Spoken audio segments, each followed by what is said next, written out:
Well, I'm grateful for the opportunity to be able to share this morning about MettleWorks Ministry. But if it were only about sharing about MettleWorks Ministry, it would kind of be short of the point of why we gather here. We gather here for encouragement and edification, to build each other up and challenge each other. So that's my goal, is to share the ministry, but also that you would leave encouraged and edified and challenged after our meeting here today. So as I was putting this together, I want to let you know that here's what we're going to talk about today. I'm going to give you an overview of what we're doing. I'm going to go over the details of what we're doing, and then I'm going to let you know how you can be involved with this ministry. And I already see that this has tremendous impact, potential for tremendous impact across our country.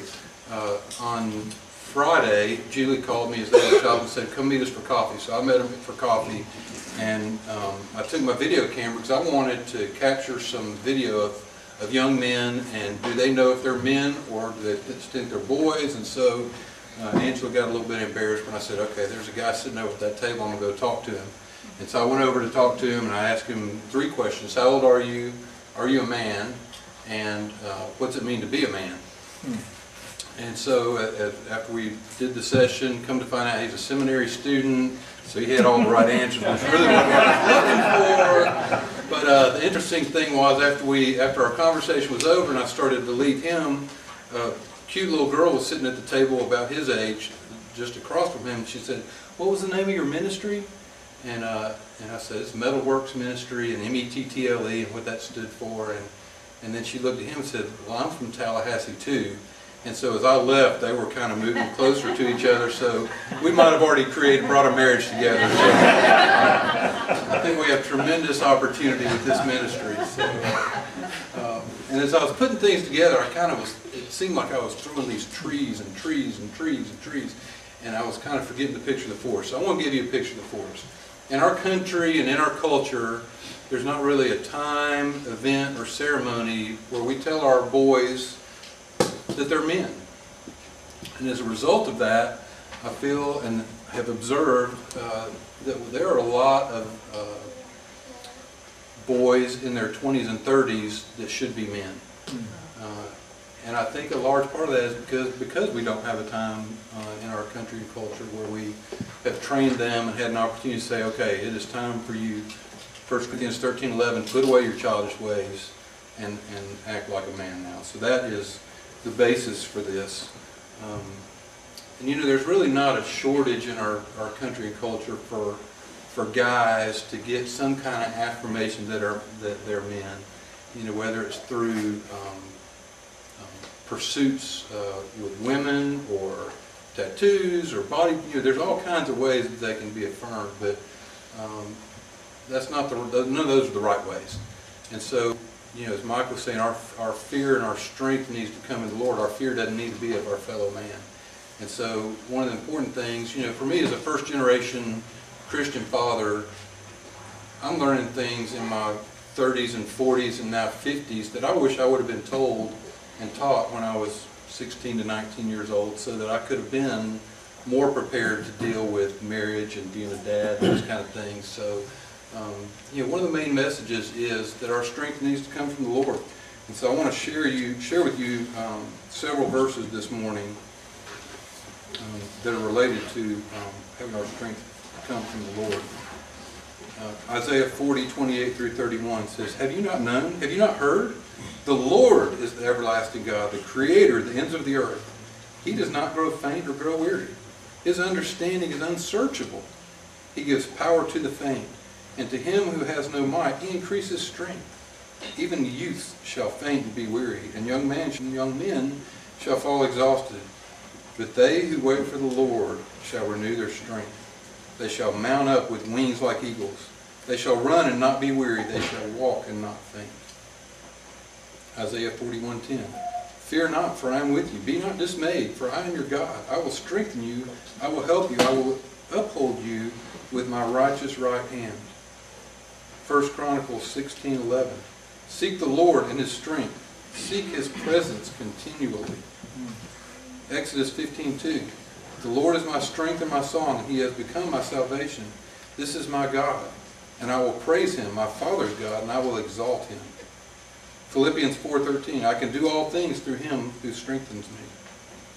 1 Corinthians 10:13, no temptation has overtaken you that is not common to man. God is faithful, and he will not let you be tempted beyond your ability. But with temptation, he will also provide a way of escape, that you may be able to endure it. 1 Samuel 36, and David was greatly distressed, for the people spoke of stoning him, because all the people were bitter in soul, each for his sons and daughters. But David strengthened himself in the Lord his God. And there's probably 30 verses here, and I could keep going and going. The point is that God tells us over and over and over in his word that he is strong and he is the source where we should gain our strength. So how did we get to where we're at today? I sold my business back in March of last year, and I had an opportunity to go overseas to Eastern Europe and Africa for a while to see if maybe God had something in international business in store for me, but nothing really percolated to the top out of that experience. And I pursued the C12 franchise, which is a Christian business leaders roundtable where business executives meet and integrate the gospel into their businesses, the way that they do their businesses. And I was not selected for that, and so as I was praying and talking, to my guys I gained my wisdom, some of my wisdom from, they saw that I could have success with the C12 thing, but they really, through my life experiences and through scouting, really the gift was with young men, and I agree with them with that. And so started thinking about ways, well, how do you maybe take a C12 type concept and bring that into young adult men? And so this is kind of where we've gotten today. And so it's been a blessing really to be able to think through a lot of these things and to have conversations with a lot of y'all regarding the direction for this ministry. But I think it is important that we have a time in our young men's lives where they have an opportunity to learn some hands-on skills as far as home repair and car repair, and how to fill out a job application, how to successfully do a job interview, how to start a business, but more importantly, to help them think correctly about the important things in life. Two of the greatest assets that God's given us are money and women. And they're also the two things that can mess us up the worst. Is that right? Can I have an amen? Amen. And so, if we're able to think correctly about those things, they can absolutely be the best assets in our lives. And so, what is the goal? There's a great verse. It's in 1 Samuel 16:18, and it's speaking of David. And one of the young men answered, said, Behold, I have seen a son of Jesse the Bethlehemite, who is skillful in playing, a man of valor, a man of war, prudent in speech, and a man of good presence. And the Lord is with him. That's a pretty high goal, but I think we need to have high goals. So I want to go back and read that whole story, because it's interesting how it got to that point. So I'm going to start at the beginning of 1 Samuel 16. And the Lord said to Samuel, How long will you grieve over Saul, since I have rejected him from being king over Israel? Fill your horn with oil and go. I will send you to Jesse the Bethlehemite, for I have provided for myself a king among his sons. And Samuel said, How can I go? If Saul hears it, he will kill me. And the Lord said, Take a heifer with you, and say, I have come to sacrifice to the Lord.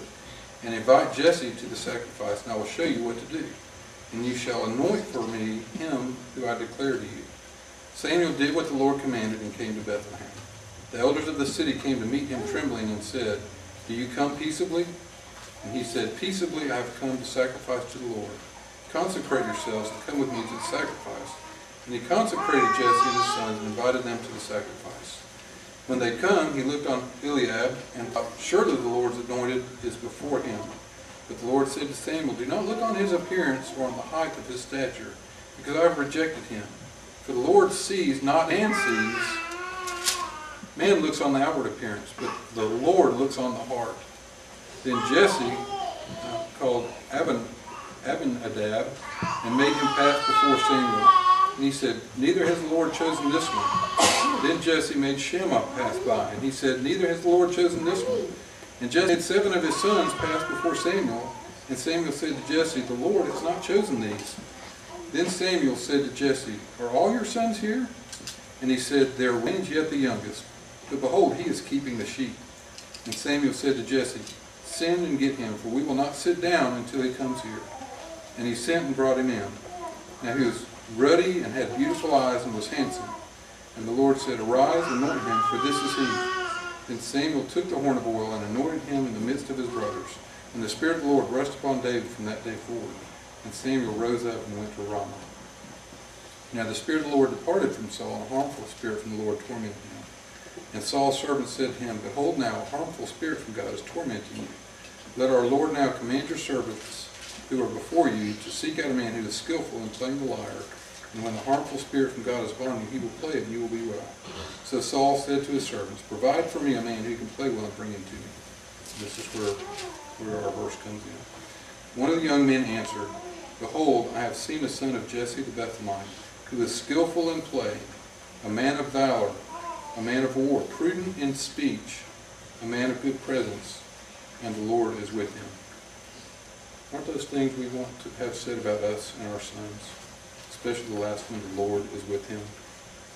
That is our goal. So now we're going to get into what does it mean, MettleWorks? So that it's kind of funny because as I was trying to come up with a name for the ministry, it seemed like everyone, so there were only inappropriate meanings to the ones I liked, which is they were already taken by homosexual recovery groups. So we had to go with a different direction. And so as I'd heard the word mettle before, which means a person's ability to cope well with difficulties or face a demanding situation in a spirited and resilient way, it made sense that mettle would be a good manly term to use. And so that's kind of how we came about with the name. And immediately the verse that came to mind in relation to this ministry was 1 Corinthians 13:11, which says, when I was a child, I spoke like a child, I thought like a child, and I reasoned like a child. When I became a man, I gave up childish ways. And so then, as we've already covered, here's the verse from 1 Samuel, which is indicative of the goal that we have for this ministry. So I want y'all to help me if I can successfully navigate over here. We're going to actually have interactive church today. So, what is a man? I'd like to hear some, what does it mean? Do we know? What's a word that would be descriptive of a man? Anybody? Strong. Strong. Humble. Humble. Dependable. Dependable. God-fearing. God-fearing.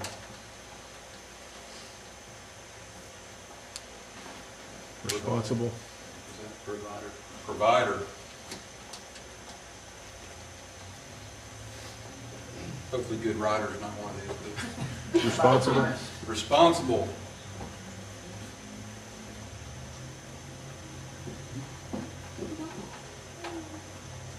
Good leader and good follower.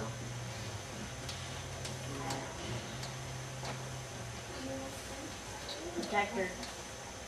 Nice. Courteous.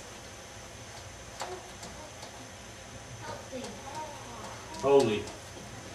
I'm sorry, I missed one. Was that Thomas? What was yours? Courteous. Courteous. Steve? Holy.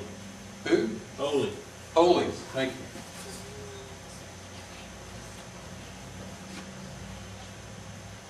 Anybody else? There's no right or wrong answer. Well, there might be some wrong answers. There may be righter answers than others. I think these are things we need to think about to determine if we're going to have a time or ceremony when our boys become men. We need to know, how do you even define a man? So I appreciate y'all participating with the process. Thank you. And thank you also for not putting any really long words that I couldn't spell up here. To me, I think a lot of it is really summarized in that word responsible.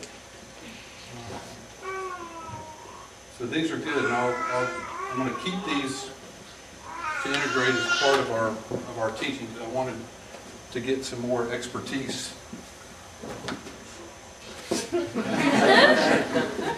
Flexibility is not one of them. Okay, so who is MettleWorks Ministry? So I'm the president of MettleWorks Ministry, and I have a board of advisors, among who are Mike Bailey, Mike Bush, Mark Travers, who's the leader of Faithful Hearts Ministry, Turning Hearts Ministry, excuse me, Dr. Bob Lewis, and then I have one more that is in decision process before they join us. Those are the people that are involved with the ministry. What is it? It's a biblical worldview, rite of passage ministry. And so we're going to provide a series of 2-week camps to where the boys will come on campus, and Mike Bailey has graciously offered his home on the front of his property to be a dormitory for us that will host a group of 8 to 12, 16 to 19-year-old boys upon arrival and men upon exit. And so that's kind of how it's going to work. There's weekends in March, April, and May that I'm going to do one night kind of practice run-through sessions. So I would love, if some of you young guys would like to participate with that, I'd love to have you as guinea pigs as part of the process. So I just told you where it is and why. You know, that why is going to be kind of answered through the day-to-day. So you might not have ever subscribed to or seen the U.S. Daily News from MettleWorksMinistry.org. This is actually the first edition, has never been published, but what's interesting is the lead article says, our boys are stuck in a mental state of boyhood into their 20s and sometimes 30s. So what is the problem? I think a big part of the problem is that the definitions of manhood have been blurred. You know, age, you know, we're letting as a country, you know, letting our boys slip older and older. You hear stories from the 1700s and 1800s where you have 13, 14-year-old young men that are in charge of vast amounts of resources and people, and that age just keeps slipping and slipping, so it's kind of blurred. You know, the differences in the sexes between men and women are being blurred. Bravery and danger, you know, I was thinking back to where I was a kid, and, you know, when I was a kid, we would be driving along the interstate, you know, at 70 miles an hour, and standing up in the front seat of the car, or, you know, taking a nap in the back section over there right behind the window, and, you know, that's just what we did. It wasn't a big deal, and, you know, in our neighborhood, we would build ramps for our bikes. I remember one time in particular, we lived on this huge hill, and it was really steep at the top, and then it kind of came down and leveled out at the bottom. And I still remember one time I had this mechanical speedometer on my bike with the 3-speed, you know, bike with the sissy bar on the back, and I came flying down the hill. I remember I was going 40. I hit 42 miles an hour going down the hill, and I've never been real smart, but I have been a little brave. And so when you're going that fast, bicycles don't turn very easily. And as I was coming to the bottom, and also for some reason my brakes weren't working very well that day either. And so between those two things, I was trying to curve into my neighbor's driveway before I went out into the busy street at the T at the end of our street. And so as I was turning in, I couldn't quite make it to into the driveway, and I hit the curb, and I hit it pretty much perpendicular to the curb. So when I hit it, I was probably slowed down to, you know, 15 or 20 at this point. Well, I hit it, and I actually went up in the air and did a flip in the air and just crashed. Of course, you know, no helmet. They hadn't invented bike helmets back then. And I'm laying on the ground, and I look over, and my dad's working on his car, and he looks out from under his hood. And, you know, now, you know, we call 911 and, you know, get the first aid kit. We just turned and looked at me and went. So, you know, in one way, you know, and all these safety things are great. Seatbelt laws are fine, bike helmets are fine, But, you know, in a way, you know, our society is slowly taking the danger and the bravery out of our boys' lives, sadly. So, I think there's just, you know, there's a lot of gray area out there. You know, we have a lot of wrong-headed thinking, Steve. I love that term. In our society, you know, we have news events from this past week. The Boy Scouts are considering letting open homosexuals participate in Boy Scouts. It's already been determined by the Supreme Court that they don't have to. But for financial reasons, they're reconsidering. That's wrong-headed thinking. We need strong men as leaders that are going to stand up for what is right, even if it costs money. If you don't trust, if we don't have enough trust that this organization can survive with God behind it, we're way behind to start with. And so the principles of this organization are biblically founded and based, and they're scared financially, and so it's because of a lack of bravery and leadership that this is even being considered again. Letting females be in combat positions, frontline combat, is a terrible, horrible, unbiblical idea. But because of political correctness, it's being considered and is now the policy of our military. So we need strong men in leadership. Questions here. Do our boys know what it takes to be a man, or do they even think about it?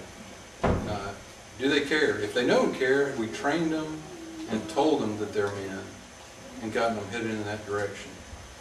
And so, Harley, I put this one in for you. You don't have sons, so is there an abundance of godly men out there for our daughters? I think it's important, you know, just not for our sons, but also for our daughters. And here's an interesting study. When men aged 20 to 60 were asked when they became a man, all of them struggled to answer. That many of them enjoyed extended adolescence into their 30s. A lot of us because we don't guide them that way. One subset of 22 to 26-year-olds didn't see them because they have few social, financial assets or familial responsibilities, and they're apparently not ready for them just yet. So here's some quotes, and there were tons of these that I pulled off, but I just want to hit a blurb from 3 of these. The first one, this 22-year-old. I don't know. I don't know if I'm one yet. I don't know. That's an interesting question because you hear growing up, be a man and all that. I don't really know when that comes. I really don't know. People go, do you consider yourself a man? I don't really think about it. The sort of question where you go, I don't know. Just really never thought about it a lot though.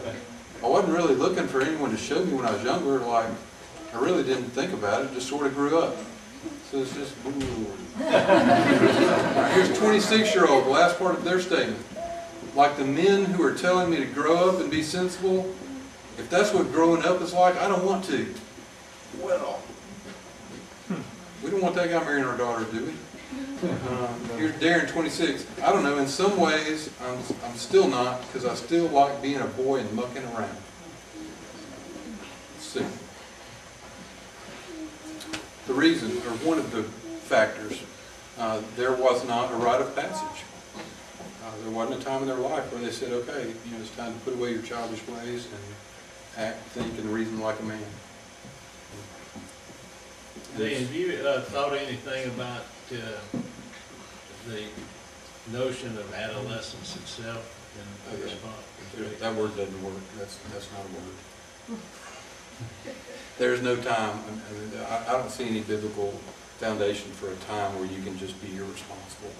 Where between being a boy and being a man, that's what this is really about. I mean, there's a focus, a rite of passage, and I'll get into this in a few minutes, but boy, man, there's not a time in between where you can muck around and be irresponsible.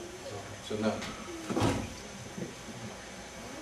There's time to be a child, and that's what disappears. Mm-hmm. It's not in that transition period. Agreed. So questions again. What is a man? We threw out some ideas. Is there an objective measure? Why is a ceremony or event important?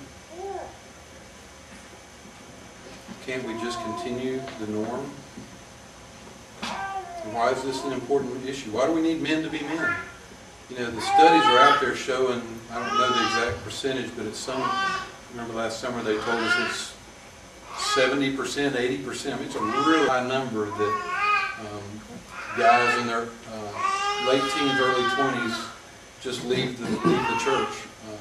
And it's because they haven't taken, it wasn't their faith. And so this, part of this ministry is going to be, you know, decompartmentalizing their faith and owning their faith so that when they're out there and faced with adversity, you know, it's not what would mom and dad do, but you know, what is God? Where's my strength? You know, if my strength is in God, then I don't have to fear what I'm facing. Divorce rate, you know, is terrible because men are not being men. You know, look around us. I mean, in the world we live in, how many great marriages are there? How many great dads are there? And I want, you know, there to be more great marriages and more great dads out there. So I think we see part of the problem. Hopefully we're going to be part of the solution as well. So how's a rite of passage work? There's three different parts of a rite of passage. One is separation. And so when the young men come here, come to the ministry at Mike's Place, there's going to be no cell phones, no iPads, no laptops, basically no communication. It's going to be an isolated experience where they're separated from their world, so to speak. And so that's the first phase, is separation. So they're separate, they're part of this group. I don't really like the term that they use for the second phase, which is indoctrination. That sounds kind of, you know, this kind of, that's not good. But I mean, maybe I should change it. It's a time of teaching and integration of their faith into their life and into who they are. A time of training. And then the last part, which we're going to take care of, is integration. And so after they'll come to the camp on a Sunday night, we'll get checked in.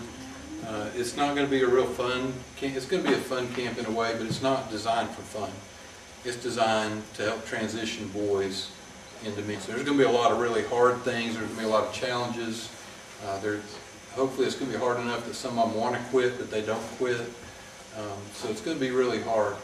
But at the end of that 2-week period on Saturday, we're going to bring their family in, and we're going to have a ceremony where we welcome them into manhood, and the dads welcome them back into their family as a man. So at that point, they will know that they have that time, that ceremony, that event in their life, that training in their life, to where they became a man. And so, you know, part of that is just getting their thinking correctly about, you know, having that time to say, it's okay that I am a man. I accept this responsibility. I've been trained. I understand it, and I'm ready to accept it. I am a man now.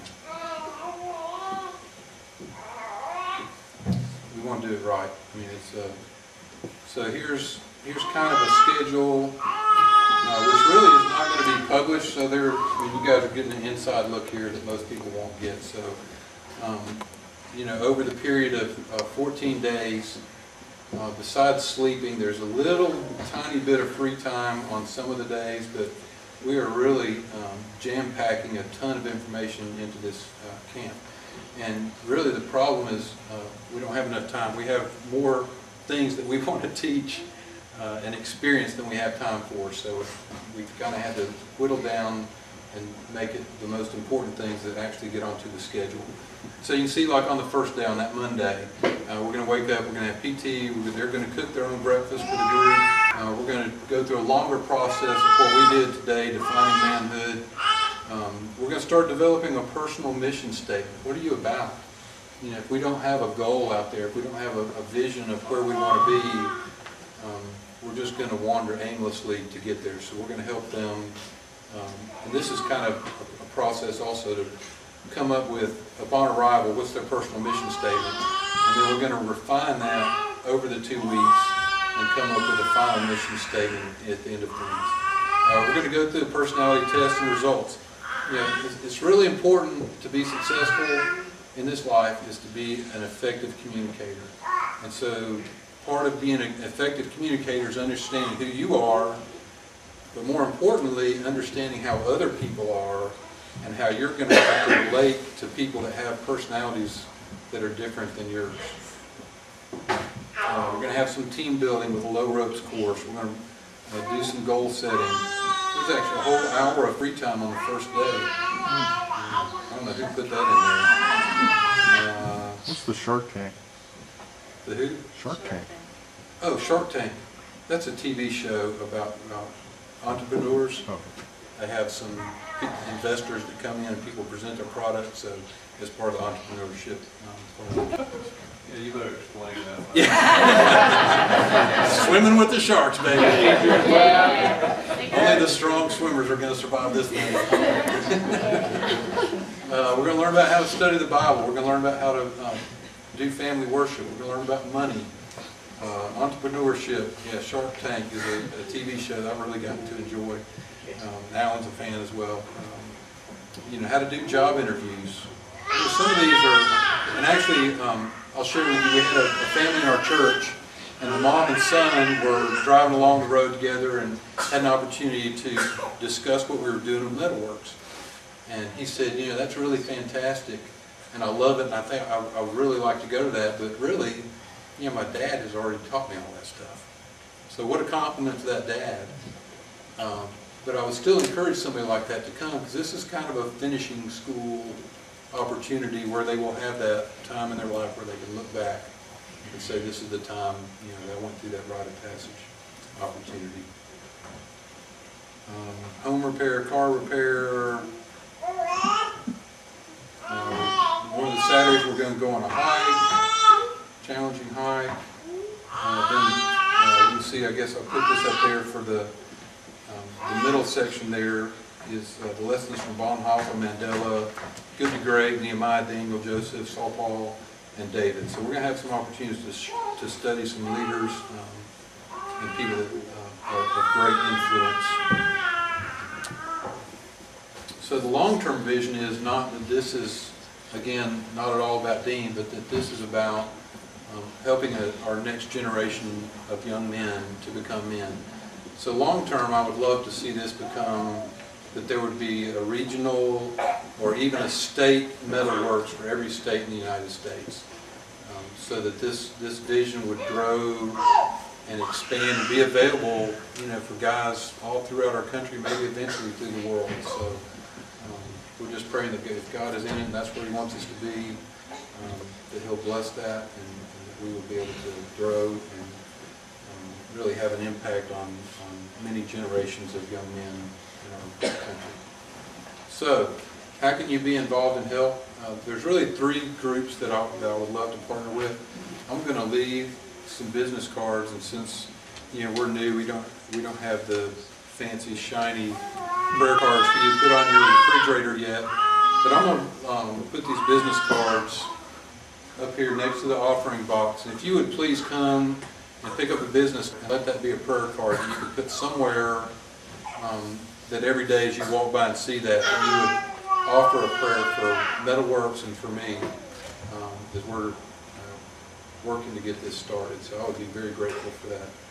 The second group of people I'm looking to help are going to be things with young men that will come and participate in this ministry starting this summer. So we actually already have the dates worked out for the first 3 this year, June 2nd through 14th, June 23rd through July 6th, and then July 28th through August 10th. And the website information is on the card, and you can go to the website and you can see information about the ministry as well as the schedule and pick a session for your young man to come with us. And the third group is going to be, again, I guess going back one step, is the long-term goal with this, as a business person, would be that this would be self-sustaining. That's not going to be possible for the first year or 2, so I'm going to need some financial partners to come alongside me and help until we're able to get it up and going to be a self-sustaining organization If you're interested in being a financial partner, then I would love to accept your help in that way. But the prayer and the participants are the most important. So what's the age range? 16 to 19 with some ability on the older side. 16 is the youngest I think that we would want to take, but you know, if there's somebody in their early 20s that would want to participate, I'd love to have them. There's my pretty family. So I think that's it. If you guys have any other questions, I would love to have a chance to entertain questions. Sure. I see a particular challenge to young men who want to be men in an area for whatever, but they still live at home under their parents. And some of them are up to 30 years old, still living at home, and it's because of the economy and other reasons. Is that issue being addressed in this as well? As what do you do when you become a man and go back home and still with mom and dad? So Ellen's question is, sometimes you have men that, because of circumstances, have to move back home. And I don't think that your character changes as a result of that situation. You know, we could all be facing that situation tomorrow or next week. So, you know, a lot of it is, you know, the definition of mettle. What do you do in times of adversity? Do you act in a resilient and spirited way? You know, if you move back home and you're slothful, you're not a man. If you move home because you're in a dire situation and it's the best opportunity you have, and you're out searching jobs and maybe you become underemployed or have multiple part-time underemployed jobs, then that's where you want to be. You know, you want to be a man in whatever situation. Is that it? Is that? Yes, sir. The cost? The cost is going to be, for the first little practice weekend camps, is a real bargain at only $50 a person, which is going to cover your meals and the day of teaching, the night, 3 meals and a day of teaching. And then for the 2-week camp, it's $1,399, which is basically $100 a day, which is going to cover everything when they get there. So basically they'll bring some clothes and a Bible, and everything else is going to be taken care of during that time. Anybody else?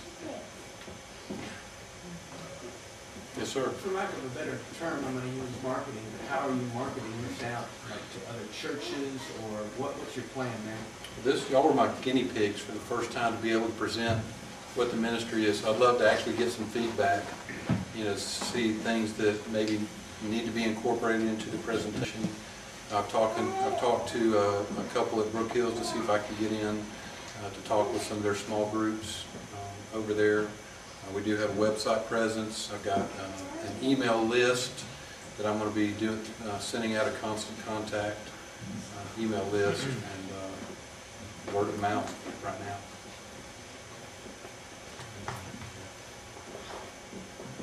Now, you'll be telling boys to be living by themselves or living with them, or what? How was that? How supervised will it be? We're still working on that a little bit. Insurance has been, so Mike's question was, how supervised are the guys going to be? They're going to be supervised pretty much 100% of the time, but there's an issue with insurance, which interestingly, it's cheaper if I were not to stay in the house with the guy. If I were to have a tent out in the yard, it'd be less expensive insurance than if I were in the room, in the house with them. But there may be an option that we could bring Jack or another adult in to stay overnight. But they'll be, I mean, every one of these is, you know, except for the free time, they're going to have no unsupervised time. We'll be, as a group, either learning stuff inside or learning stuff outside on a field trip. So it'll be supervised 100% of the time, unless we just can't afford the insurance to let me stay inside with them.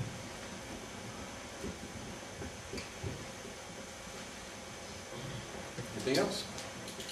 Well, I'm very grateful for the opportunity today, and I would love to hear your feedback over lunch to see what your thoughts are, if there are topics that you think are important that should be included. So I'm wide open. We are ground floor right now, getting started. Thank you guys. One more question. Do you think there's a possibility of scholarships? I would say if we have some good financial partners, scholarships would be a good question. So Mike asked, would there be an opportunity for scholarships sometime? When we get fiscally independent, self-sustaining, that would be a goal, that the operations are self-sustaining and that donations that we were able to take in would be able to be applied for scholarships. With this caveat, I don't anticipate there would ever be 100% scholarship, because I think it's important that the guys at least have some skin in the game. So I would not want to do 100% scholarship, but I don't know what the magic percentage in there is, but I would want the boy or the family to at least have some financial responsibility in sending them. All right.